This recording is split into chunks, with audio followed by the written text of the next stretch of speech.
What's good everyone? How you doing? Today, a lot of us rely on TikTok as an information source. In fact, researchers are showing that Gen Z are searching on Instagram and TikTok for information more than they do on Google. Let's let this sink in for a second. They are searching for information on TikTok and Instagram. Now, I search on TikTok and Instagram for recipes, cute cat videos, etc. I get it, that's fine. But if I want to learn something, I'm gonna go to YouTube or Google because I understand that some things are more long-form suited for learning, but that's not what the Gen Zers are doing. So, with that in mind, today I'm going to be reacting to some business advice TikToks. Now, the idea is that I'm just gonna scroll the business advice hashtag. I haven't looked at anything yet, just a little bit to see that it's relevant to content. I'm just gonna scroll, and if something interesting comes up, I'll react to it. So, there's one that I saw that already seemed interesting, so I'm gonna start by reacting to that. What are we gonna check? Is this legitimate, good advice, or is it kind of a scam trying to sell you something? Or is it just advice of someone who doesn't really try to sell you anything or scam you, but also the advice is not great? Let's go ahead and check this out. Doing the work yourself. That is the best piece of advice that I was ever given in business. The way people own businesses today is if they have a construction business, they're the one hammering the nail. If they have a taxi business, they're the one that are driving the taxi. And if they have a video production business, they're the one holding the camera. It is a big mistake. That's the way to stay an employee. What you should be doing is hiring people to nail in the nails, hiring people to drive your taxis, or hiring people to hold your video cameras for you so that you could go out and build your business and bring in new contracts and find new talent. That's the way to build a true business that will work for you even when you're sleeping. Okay, so I do think that he's probably trying to be a little out there as far as being kind of controversial with how he speaks, because I think at the core of it, this is really good advice. If you want to scale your business, then you have to stop doing the work in the business and start working on the business. It's kind of this difference of, am I actually operating the day-to-day, or am I managing the business and have other people operating the day-to-day? But the thing is, you can't necessarily start by being the manager. A lot of the times to build a business, especially again, if you're bootstrapping, which we talk about a lot in this channel, then you kind of have to be the one working in the business for a while. And after you have the resources and the ability, you can start bringing people in and step back more and more until you're managing the business. This is kind of what Eric and I have done in our company. We still manage some of the day-to-day, but a lot of the things we used to do ourselves, because in the beginning we did everything ourselves, are now being done by other people, by employees or freelancers. So it's not an either or. It is a process, and you need to start by working in your business before you can switch on to managing it and working on the business. So it's good advice for scaling. For the beginning, not sure it's the best advice. I mean, you can do that if you get an investment. That's what you choose to do. Then you can bring in people and only be the manager. I'm still not sure this is the best way to go, because you're managing something you've never done yourself. I think you should start by doing yourself, knowing the actual task before you delegate it to someone else, ideally if possible. Some tasks are a little too much, I'm not gonna learn development just so I know how to do it before I give it to someone else, because that's just a waste of time in my case. I have the best advice for Kardashians, yay! Okay, I know this one. Let's watch. I know there was a lot of anger at this sound, at some things she said, but let's watch it and I'll say what I think. women in business. Get your fucking ass up and work. It seems like nobody wants to work these days. That's so true. You have to surround yourself with That's so true. people that want to work. Have a good work environment where everyone loves what they do, because you have one life. No toxic work environments, and show up and do the work. If you're the smartest person in that room, you gotta go to another room. You don't, I want to be around really successful people, because that's gonna drive me to be successful. A lot of people get intimidated to be in a room full of smart thinkers, wealthy people, whatever it is. I want to be in that room, because it also scares you to want to be Motivates you and inspires you. Yeah. I have the best. What is the problem here? Why are people so angry? Because it's kind of tone deaf. These people, these women, they were born rich and now they're famous. And it's very easy from that point of view to say, get off your ass and go do the work. But it comes across as very tone deaf. It's kind of like you have no excuse to be poor and you have no excuse to be unhappy in your job, etc., etc. If you're homeless, just buy a house. I have to say, the core sentiment of if you want to be rich or if you want to be successful, you need to do the work, you need to surround yourself with as positive people as possible and take ownership and control of your life instead of letting your circumstances dictate them. I agree with that sentiment. I think the way that they said that was kind of entitled. Like, I do not necessarily agree with the get off your ass and do the work. So many people don't want to work. Yes, that's true. A lot of people don't want to work. But a lot of people are working really hard with the tools they've been given and are kind of stuck in place because of circumstances. I still think these people could step out of their circumstances, but it could be more difficult. If you have children and a mortgage, you're not going to be as quick to quit your job and start a business, even though this business might change your life if it succeeds. If it doesn't, then it might change them for the worse, which we don't want. So what I'm trying to say is, I get where the anger came from. I think I also get what they were trying to do. They were trying to do an inspirational style video. Didn't really come across as they intended. So I agree with the core sentiment. You want to be successful, you need to do the work. I also agree that some people have a little bit of a different circumstances, which makes it more difficult for them and require more for them than others. That's something just to be aware of. Again, it is your choice. If you feel like you are in not a great situation, do you let it be like dictate you? Do you let it be something that is turning you into a victim? Or are you going to take ownership and control and decide to change your life? That's always a choice that, well, not always. Most of us, if you're watching this video, that's probably a choice you have. How I make a living without work at 20 years old. My accountant clarified. That's promising. I love the flex videos. I wonder what it is. I don't know what clarified is, not gonna lie. An income of. But that being said, it seems like they definitely are making money.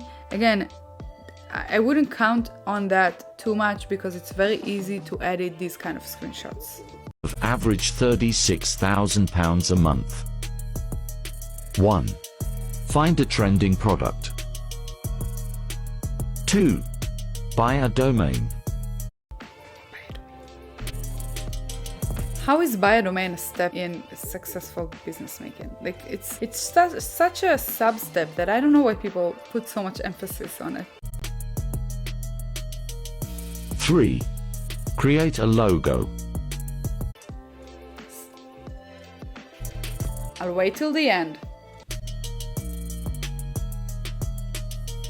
4. Create an email. 5. Create your website. When you're done, final step, start marketing and running ads. 5 days after launch.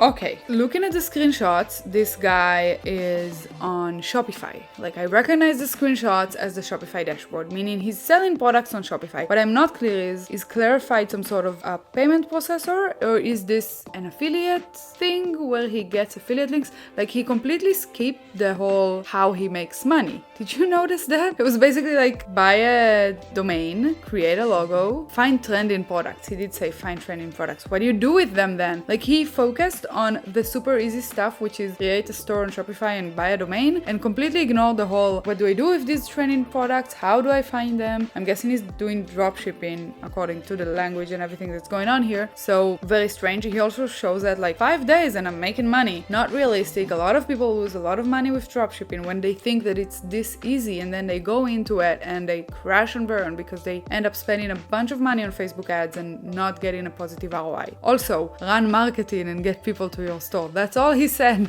Like, dude, if you're trying to teach people how to make money, don't focus on domain and creating the website. Give them the actual tools to do effective marketing, find the right products, and also with dropshipping, let me give you a little secret here. It's a secret, so keep it between us. But basically, when you do dropshipping, that's a lot of work. Just because you don't actually hold the products or create the products doesn't mean that it's automatic. There are customer support. You always have to optimize your marketing. There are so many things to do. You have no idea how many things you need to do to get an operational Shopify store that actually sells. That's what I have to say to that. It's not like you can't do money doing dropshipping. But what he says here is bullshit, okay? Don't get into dropshipping because you think it's easy. That is not true. It's a recipe for a lot of disappointment and money loss. Move on to the next video. How much is an umbrella?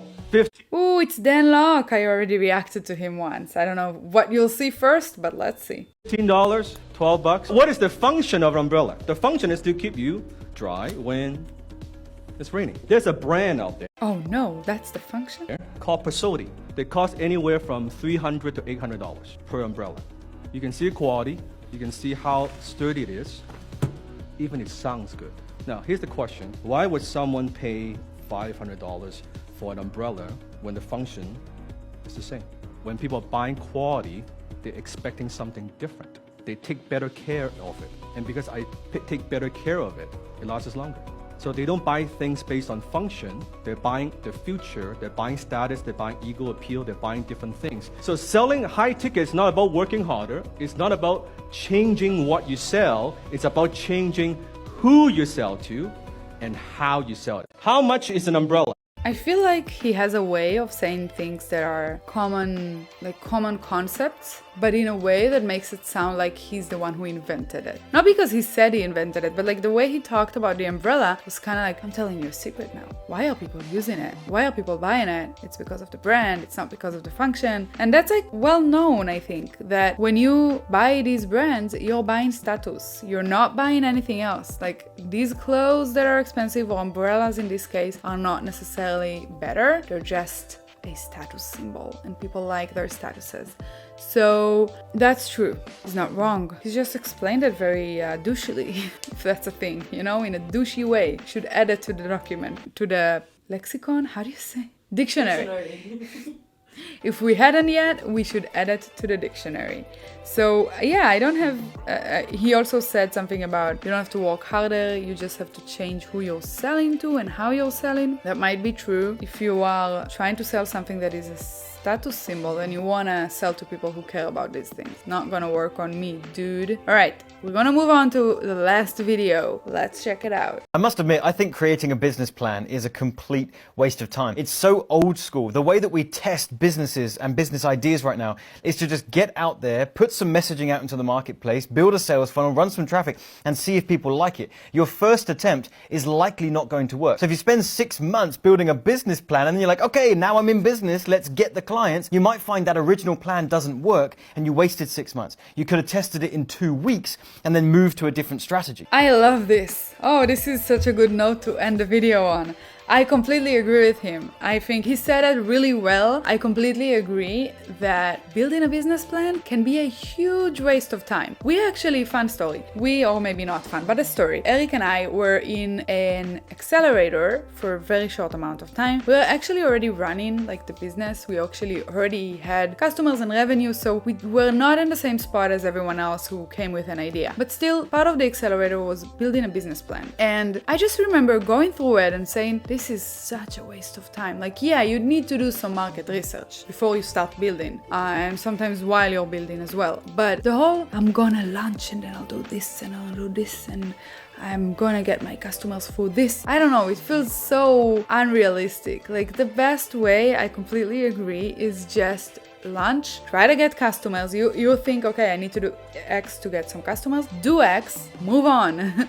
See if it works and move on. But you have to get customers and actually get some feedback. That's the best business plan. And it ties in really nicely with agile development. So there's a methodology when it comes to software teams, but it also works on non-software teams, which is basically working in sprints, basically delivering as fast as possible what we want to deliver, testing, seeing what works, moving on to the next thing. This can be a great concept for business development and not just product development. If you want to build a business, set it in sprints and launch as fast as possible and then move forward. Love this advice. I don't know who this guy is, but founder of adclients.com.